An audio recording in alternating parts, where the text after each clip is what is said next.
নমস্কার বন্ধুরা, কেমন আছেন সবাই? Welcome back to my family kitchen. আবারও একটা নতুন রেসিপি নিয়ে আমি আপনাদের মাঝে হাজির হয়েছি। আজ আমি রান্না করব চিংড়ি মাছ দিয়ে পাকা কাঁঠালের থোড়। এর জন্য আমি এখানে নিয়েছি একটা পাকা কাঁঠালের থোড়।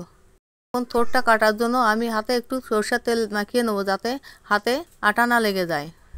থোড়ের দুই পাশ কেটে নিয়েছি। এবার উপরে যে ছালটা আছে সেটা আমি ফেলে দেব।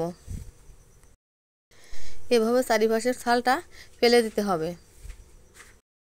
দেখুন বন্ধুরা, আমি কি সুন্দর চারিপাশের ছালটা ফেলে দিয়েছি। এভাবে চারিপাশের ছালটা ফেলে দিতে হবে। এভাবে থোড়টাকে মাঝখান থেকে ফাল করে গোটা গোটা করে সুন্দর করে কেটে নিতে হবে। দেখুন বন্ধুরা, আমি এভাবে গোটা গোটা করে কেটে নিয়েছি। আপনারা এভাবে গোটা গোটা করে কেটে নেবেন। থোড় রান্নার জন্য আমি দুটি মিডিয়াম সাইজের আলু নিয়েছি। আলু দুটো ভালো করে ছেলে ওরকমভাবে গোটা গোটা করে কেটে নিব। সব কিছু কেটে নিয়েছি। এবার কাঁঠালের থোড় আর আলু আমি এভাবে 2-3 বার ভালো করে জল দিয়ে ধুয়ে নেব। আমি আগে থেকে কড়াইতে জল গরম করতে দিয়েছিলাম, জলটা গরম হয়ে গেছে। এবার থোড় আর আলুগুলো দিয়ে ঢাকনা দিয়ে ঢেকে দেবো সিদ্ধ হওয়ার জন্য। ঢাকনাটা উঠিয়ে দেখব যে সিদ্ধ হয়েছে কিনা। দেখুন বন্ধুরা, আমার থোড় সিদ্ধ হয়ে গেছে। এবার হালকা নেড়ে ছেড়ে একটা জালিতে জল ঝরিয়ে নিব। এবার আমি কড়াইতে তেল দেবো। তেলটা গরম হয়ে গেছে। এবার দিয়ে দেবো শুকনো মরিচ বাটা। শুকনো মরিচ বাটা হালকা নেড়ে ছেড়ে দিয়ে দেবো জিরে ধনে বাটা। জিরে ধনে বাটা দিয়ে হালকা নেড়ে ছেড়ে একটু লাল লাল করে ভেজে নিয়ে তাতে দিয়ে দেবো চিংড়ি মাছ। এবার দিতে হবে লবণ, হলুদ দিয়ে আমি ভালো করে চিংড়ি মাছটা ভালো করে ভেজে নিব।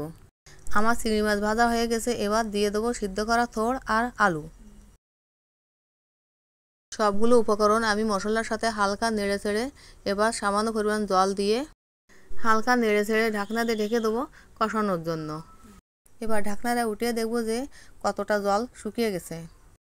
এখনও ঝোলটা অনেকটা শুকাতে বাকি আছে। এভাবে নেড়ে ছেড়ে আমি ঝোলটা একদম শুকিয়ে নেব। যতক্ষণ পর্যন্ত মশলা থেকে তেল না ছাড়ে ততক্ষণ পর্যন্ত এভাবে নাড়িয়ে ছেড়ে নিতে হবে।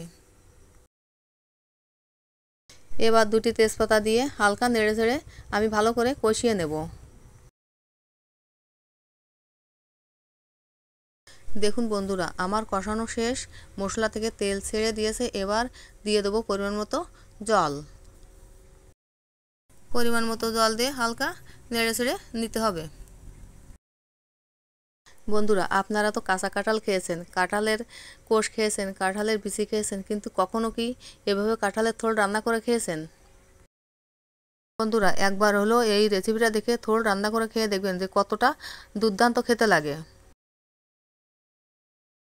দেখুন বন্ধুরা, আমার রান্না প্রায় শেষ। এবার গরম মশলা বাটা দিয়ে হালকা নেড়ে ছেড়ে নিতে হবে। দেখুন দেখতে কতটা সুন্দর এবং লোভনীয় হয়েছে। এবার একটা পাত্রে নামিয়ে নেব। দেখুন কালারটা দেখতে কত সুন্দর হয়েছে। বন্ধুরা, আমার রান্না যদি আপনাদের ভালো লাগে তবে চ্যানেলটি অবশ্যই সাবস্ক্রাইব, কমেন্ট, লাইক করে পাশে থাকবেন প্লিজ। ধন্যবাদ সবাইকে।